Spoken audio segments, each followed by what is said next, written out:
യേശുക്രിസ്തുവിന്റെ പരിശുദ്ധമായ നാമത്തിൽ എല്ലാ പ്രിയപ്പെട്ടവർക്കും മോർണിംഗ് പുതിയൊരു പ്രഭാത വചന ധ്യാനത്തിലേക്ക് സ്വാഗതം.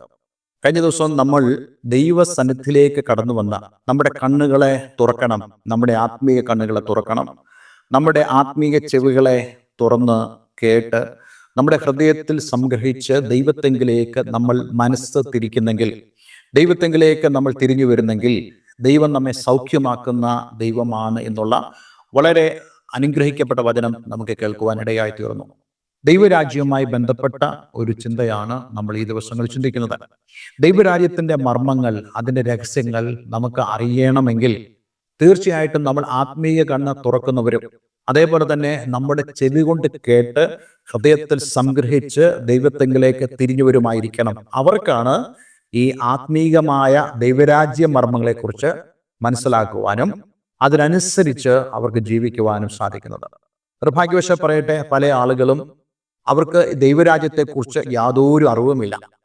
അവർ ഒരു സഭയിൽ കൂടി നടക്കുന്നു, അല്ലെങ്കിൽ അവർക്ക് തോന്നുന്നതായ നിലയിൽ അവരൊരു ആത്മീയ ജീവിതം നയിക്കാൻ ശ്രമിക്കുന്നു എന്നുള്ളത് മാത്രമേ ഉള്ളൂ. പക്ഷേ നമ്മൾ ഓരോരുത്തരും ദൈവരാജ്യത്തിന്റെ അനുഭവങ്ങൾ അനുഭവിച്ചു വേണം മുന്നോട്ട് പോകുവാൻ. കഴിഞ്ഞ ദിവസങ്ങൾ ഞാൻ നിങ്ങളോട് പറഞ്ഞല്ലോ, നമ്മൾ ഗവൺമെന്റിനെ അനുഭവിക്കുന്നത് നമ്മൾ ഗവൺമെന്റ് നൽകുന്നതായ കാര്യങ്ങളെ അനുഭവിക്കുക വഴിയല്ലേ. ഗവൺമെന്റ് നൽകുന്ന ബെനിഫിറ്റ്സ് ഇതൊക്കെ നമുക്ക് അനുഭവിക്കാൻ കഴിയുന്നുണ്ടല്ലേ നമ്മൾ പറയുന്നത് ഒരു ഗവൺമെന്റ് നമ്മുടെ നാട്ടിലുണ്ട് എന്നുള്ളത്. അതേസമയം ഗവൺമെന്റ് ഒന്നും ചെയ്യുന്നില്ലെങ്കിൽ നമുക്ക് ഗവൺമെന്റിനെ അനുഭവിക്കാൻ സാധിക്കില്ല. നമ്മൾ പറയുന്നു ഈ ഗവൺമെന്റ് പരാജയമാണെന്ന് പറയുന്ന പോലെ ദൈവരാജ്യത്തെ നമുക്ക് അനുഭവിക്കാൻ കഴിയുന്നത് ദൈവരാജ്യത്തെക്കുറിച്ചുള്ള ആ അറിവിലൂടെ, അല്ലെങ്കിൽ ദൈവരാജ്യത്തിന്റെ രഹസ്യങ്ങളെ അറിയുന്നതിലൂടെയാണ് നമുക്ക് ദൈവരാജ്യത്തെ അനുഭവിക്കാൻ കഴിയുന്നത്. അപ്പോൾ അതിന് സഹായകമായ ചില കാര്യങ്ങളാണ് ഞാൻ നിങ്ങളോട് സംസാരിക്കുന്നത്. അതിൽ വളരെ പ്രധാനപ്പെട്ട കാര്യം, നമ്മൾ കേൾക്കുക, കാണുക, ഈ കേൾക്കുകയും കാണുകയും ചെയ്യുന്നത് ഹൃദയത്തിൽ സംഗ്രഹിക്കുക, അത് ആക്ഷനിലേക്ക്, അത് പ്രവൃത്തിയിലേക്ക് കൊണ്ടുവരിക എന്നുള്ളതാണ്. ഇത് സംബന്ധിച്ച് ചില കാര്യങ്ങൾ കൂടെ ഞാൻ നിങ്ങളോട് സംസാരിക്കാൻ ആഗ്രഹിക്കുന്നുണ്ട്. വചനത്തിന്റെ കേൾവിയുടെ പ്രാധാന്യം, അത് ദൈവരാജ്യം നമ്മളിലേക്ക് കൊണ്ടുവരുവാൻ സഹായിക്കുന്ന ഒന്നാണ് ദൈവവചനത്തിന്റെ കേൾവി എന്ന് പറയുന്നത്. ഇത് സംബന്ധിച്ച് കർത്താവ് യേശുക്രിസ്തു വളരെ പ്രധാനപ്പെട്ട ഒരു കാര്യം, പ്രത്യേകിച്ച് ദൈവരാജ്യത്തെക്കുറിച്ച് പറയുന്നതോടൊപ്പം തന്നെ യേശു കേൾക്കുന്നതിന്റെ പ്രാധാന്യം വ്യക്തമായിട്ട് പറഞ്ഞു. നമുക്കെല്ലാവർക്കും അറിയാവുന്ന ഒരു ഉപമയാണ് വിതക്കാരന്റെ ഉപമ എന്ന് പറയുന്നത്. കർത്താവ് യേശുക്രിസ്തു വളരെ വ്യക്തമായി ഈ വിതക്കാരന്റെ ഉപമയിലൂടെ എങ്ങനെയാണ് നമ്മുടെ ഉള്ളിൽ നമുക്ക് ദൈവരാജ്യത്തിന്റെ മർമ്മങ്ങൾ, അല്ലെങ്കിൽ ദൈവത്തിന്റെ വചനം ഗ്രഹിക്കുവാൻ സാധിക്കുന്നത് എന്നുള്ള കാര്യം പറയുകയുണ്ടായി. നമ്മൾ ആ ഒരു വേദഭാഗത്തിലേക്കാണ് കടന്നു വരുന്നത്. ഈ വിതക്കാരന്റെ ഉപമ എന്നുള്ളതായ ആ ഒരു വിഷയം ഇന്ന് തന്നെ നമ്മളിവിടെ തീർക്കുവാൻ ആഗ്രഹിക്കുന്നുണ്ട്. തുടർന്ന് നമ്മൾ ദൈവരാജ്യത്തിന്റെ വിവിധ ഉപമകളെക്കുറിച്ച് സംസാരിക്കുന്നതാണ്. ലൂക്കോസിന്റെ സുവിശേഷം 8-ാം അധ്യായം അതിന്റെ 4 മുതൽ 15 വരെയുള്ള വേദഭാഗത്താണ് കർത്താവ് യേശുക്രിസ്തു ഈ വിതക്കാരന്റെ ഉപമ പറയുന്നത്.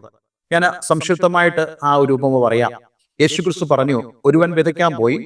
വിതയ്ക്കുമ്പോൾ ചില വിത്തുകൾ വഴിയരികിൽ വീണു. പാലസ്തീൻ നാട്ടിൽ പഴയ കാലത്ത് വിത്ത് വിതയ്ക്കുന്നത് പല രീതിയിലായിരുന്നു. നമുക്കറിയാവുന്ന പോലെ കൊട്ടയിൽ വിത്തെടുത്തിട്ട് വാരി വിതറുന്നതായ ഒരു രീതി ഉണ്ടായിരുന്നു.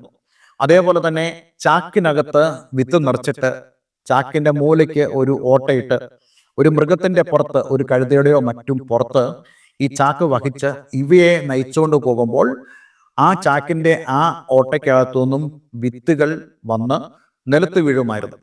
പക്ഷെ ഇവിടെ കർത്താവ് യേശുക്രിസ്തു പറഞ്ഞത്, അവൻ വിതപ്പാൻ പുറപ്പെട്ടപ്പോൾ വിതയ്ക്കുമ്പോൾ ചിലത് വഴിയരികിൽ വീണു.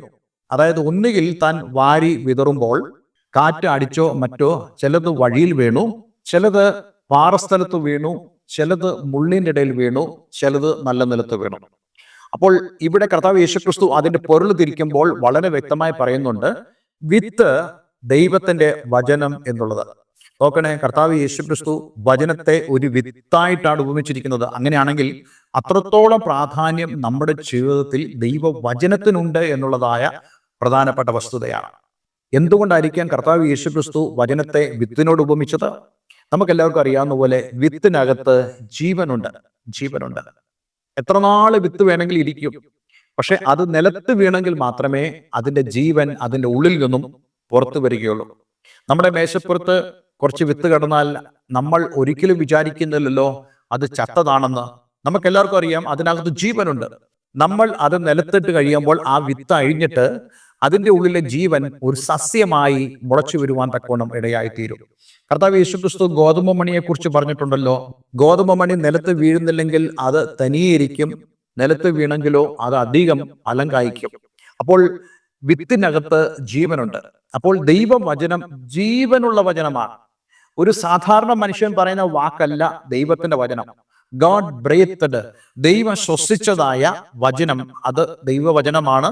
നമ്മൾ വായിക്കുന്നതായ വിശുദ്ധ വേദവസത്തിൽ കൊടുത്തിരിക്കുന്ന ഓരോ വചനവും ദൈവത്തിന്റെ ശ്വാസം വീണതാണ്. നമ്മളത് വിശ്വസിക്കണം. അപ്പോൾ ഈ വചനത്തിനകത്ത് ശക്തിയുണ്ട്. ആ ശക്തി വെളിപ്പെടുന്നത് ഒരുക്കപ്പെട്ട നിലത്ത് വീഴുമ്പോഴാണ്. അപ്പോൾ കേൾവിക്കാരായ 4 കൂട്ടരെ കുറിച്ചാണ് ഇവിടെ കർത്താവ് യേശുക്രിസ്തു പറയുന്നത്. ഈ 4 അവസ്ഥയിലുള്ള കേൾവിക്കാരുണ്ട്. ദിവ്യരാജ്യത്തെക്കുറിച്ചുള്ള മർമ്മങ്ങൾ കേൾക്കുന്നവരായ, രഹസ്യങ്ങൾ കേൾക്കുന്നവരായ 4 കൂട്ടർ. ചില ആളുകൾ വഴിക്ക് സമാനമാണ്. അതായത് അവർ അവരുടെ ജീവിതത്തിൽ എല്ലാം കേൾക്കും എന്നുള്ളതാണ്. എല്ലാം കേൾക്കും. ഒരു പൊതുവഴി എന്ന് പറയുമ്പോൾ ചില ആളുകൾക്ക് മാത്രം നടക്കാനുള്ള സ്ഥലമല്ലല്ലോ. എല്ലാ ആളുകളും, സമൂഹത്തിന്റെ എല്ലാ തുറകളിലുള്ള ആളുകൾ പൊതുവഴിയിലൂടെ കടന്നു പോകും എന്ന് പറയുന്ന പോലെ ചില ആളുകൾ ഇപ്രകാരമുള്ള ആളുകളുണ്ട്. അവർ എല്ലാം കേൾക്കുന്നവരാണ്. എല്ലാം കേൾക്കുന്നതുകൊണ്ട് അവർ കേൾക്കുന്നത് പല ആശയങ്ങളാണ് എന്ന് മാത്രമല്ല, ഇവിടെ വ്യക്തമായി കർത്താവ് യേശുക്രിസ്തു പറയുന്നു, വഴിയിൽ വീണതിനെ ആകാശത്തിൽ പറവകൾ വന്ന് കൊത്തിയെടുത്തുകൊണ്ട് പോയി. അതായത് ഈ വഴി ഒരിക്കലും പ്രൊട്ടക്റ്റഡ് അല്ല. അവിടെ പിശാച് കടന്നു വന്ന് നമ്മുടെ ഉള്ളിൽ നമ്മൾ ഗ്രഹിച്ചതായ വചനത്തെ നമ്മളിൽ നിന്നും എടുത്തു കളയും. അപ്പോൾ എത്ര വചനം കേട്ടാലും നമുക്ക് ആ വചനം ഗ്രഹിക്കുവാൻ സാധ്യമാവുകയില്ല. കാരണം നമ്മൾ കേട്ട വചനം നമ്മൾ പെട്ടെന്ന് മറന്നുപോകുന്നു.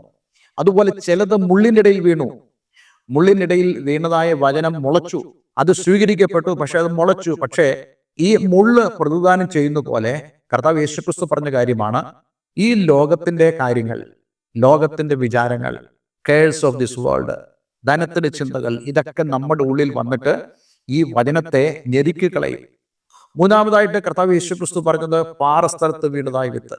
സന്തോഷത്തോടെ വചനം കൈക്കൊണ്ടു, പക്ഷെ പാറസ്ഥലത്ത് ജലാംശം കുറവായതിനാലും മണ്ണിന് ആഴം കുറവായതിനാലും അത് വേഗം ഉണങ്ങിപ്പോകുവാൻ തക്കവണ്ണം ഇടയായി തീർന്നു. നമ്മുടെയൊക്കെ ജീവിതത്തിൽ ഇതുപോലെയുള്ള അനുഭവങ്ങൾ ധാരാളമാണ്. നമ്മൾ കേൾക്കുന്നുണ്ട്, പക്ഷെ നമ്മുടെ അവസ്ഥകൾ പലപ്പോഴും വഴിക്ക് സമാനവും പാറസ്ഥലത്തിന് സമാനവും മുള്ളുകൾക്ക് സമാനമായ അവസ്ഥകളാണ് നമ്മുടെ ജീവിതത്തിലുള്ളത്. അതുകൊണ്ട് എന്താ സംഭവിക്കുന്നത്? വചനത്തിന്റെ ഫലം എന്ന് പറയുന്നത് അതിനനുസരിച്ചായിരിക്കും. പലപ്പോഴും നമ്മൾ ചിന്തിക്കാറുണ്ട്, ഞാൻ എത്ര വചനം കേൾക്കുന്നതാണ് അല്ലേ, പക്ഷെ നമ്മുടെ അവസ്ഥയ്ക്ക് മാറ്റം വന്നിട്ടില്ലല്ലോ. ഞാൻ എത്ര ഉപവാസ പ്രാർത്ഥനയ്ക്ക് പോയതാ, ഞാൻ എത്ര കൺവെൻഷൻ പ്രസംഗങ്ങൾ കേട്ടതാ, ഞാൻ എത്രത്തോളം വിശുദ്ധ വേദപുസ്തകം വായിച്ചതാ. ചില ആളുകൾ പറയാറുണ്ട്, ഞാൻ ഉൽപ്പത്തി തൊട്ട് വെളിപ്പാട് വരെ ഇത്ര പ്രാവശ്യം വായിച്ചു. പക്ഷെ അത്ര പ്രാവശ്യം വായിച്ചു എന്ന് പറഞ്ഞുകൊണ്ട് എന്താ പ്രയോജനം?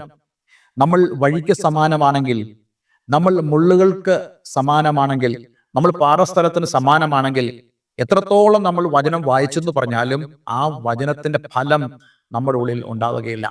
വചനത്തിന്റെ പ്രശ്നമല്ല, വിത്തിന്റെ പ്രശ്നമല്ല, നമ്മളുടെ അവസ്ഥകൾക്ക് മാറ്റം വരാത്തതാണ് ദൈവവചനത്തിന്റെ അനുഗ്രഹത്തിന് നമ്മുടെ ജീവിതത്തിൽ തടസ്സമായിരിക്കുന്നത്. ഇന്ന് ഈ വചനം കേൾക്കുമ്പോൾ നമ്മൾ ഓരോരുത്തരും പരിശോധിക്കണം, എൻ്റെ അവസ്ഥ എങ്ങനെയാണ്? ഒരു വഴിക്ക് സമാനമായ വ്യക്തിയാണ് ഞാൻ. ആർക്കും കടന്നു വരാൻ കഴിയുന്ന, ഏതൊരു വ്യക്തിക്കും എൻ്റെ ജീവിതത്തിലൂടെ കടന്നു പോകാൻ കഴിയുന്നതായ ഒരു അവസ്ഥയിലാണോ ഞാൻ ജീവിക്കുന്നത്? അതോ ഞാൻ പാറസ്ഥലം പോലെയാണോ? എനിക്ക് ശരിയായിട്ട് മണ്ണില്ലാത്തതായ അനുഭവം, ശരിയായിട്ട് വെള്ളമില്ലാത്തതായ അനുഭവം, ഇതൊക്കെയാണോ എൻ്റെ ജീവിതത്തിൽ? അതായത് നമ്മുടെ ജീവിതം വരണ്ടിരിക്കുന്നതായ ഒരു അനുഭവം, വേണ്ടവണ്ണം സമയം ദൈവവചനം കേൾക്കാനോ അതേപോലെ തന്നെ ദൈവത്തോട് പ്രാർത്ഥിക്കാനോ കഴിയാത്തതായ പാറസ്ഥലം എന്ന പോലെയുള്ള അവസ്ഥകൾ.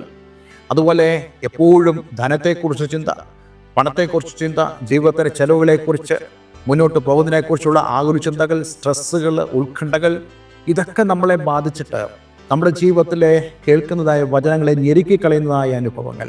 എന്നാൽ കർത്താവ് യേശുക്രിസ്തു 4ാമത് പറയുന്നതായ കൂട്ടർ എന്ന് പറയുന്നത് നല്ല നിലമാണ്. എന്താണ് നല്ല നിലം? നല്ല നിലം എന്ന് പറയുന്നത് ഒരുക്കപ്പെട്ട നിലമാണ്. അതായത് നമ്മൾ നേരത്തെ പറഞ്ഞതുപോലെ വഴിയല്ലാത്തതായ അനുഭവം. ഞാൻ എൻ്റെ ജീവിതത്തെ ഒരു വഴിയായിട്ട് ഇടുകയില്ല. എന്തുകൊണ്ടെന്നാൽ എൻ്റെ ജീവിതം ദൈവത്താൽ പ്രൊട്ടക്റ്റഡ് ആണ്. എൻ്റെ ജീവിതം ദൈവത്തിൻ്റെ ആത്മാവിനാൽ സൂക്ഷിക്കപ്പെടുന്നതാണ്. അവിടെ പക്ഷികൾക്ക് അഥവാ പിശാചിന് എൻ്റെ ജീവിതത്തിൽ ഞാൻ ഇടം കൊടുക്കുകയില്ല. ഞാൻ കേൾക്കുന്ന വചനം ഞാൻ എൻ്റെ ജീവിതത്തിൽ ഹൃദയസ്ഥമാക്കുകയും അത് ഇന്നലെ നമ്മൾ കേട്ടതുപോലെ ഞാനത് ആക്ഷനിലേക്ക്, പ്രവൃത്തി മണ്ഡലത്തിലേക്ക് കൊണ്ടുവരികയും ചെയ്യും. ഞാൻ ദൈവത്തെങ്കിലേക്ക് മടങ്ങിച്ചെല്ലും. അതേപോലെ തന്നെ പാറസ്ഥലം, ഞാൻ ഒരിക്കലും അപ്രകാരമുള്ള ഒരു അനുഭവത്തിലേക്ക് പ്രവേശിക്കുകയില്ല.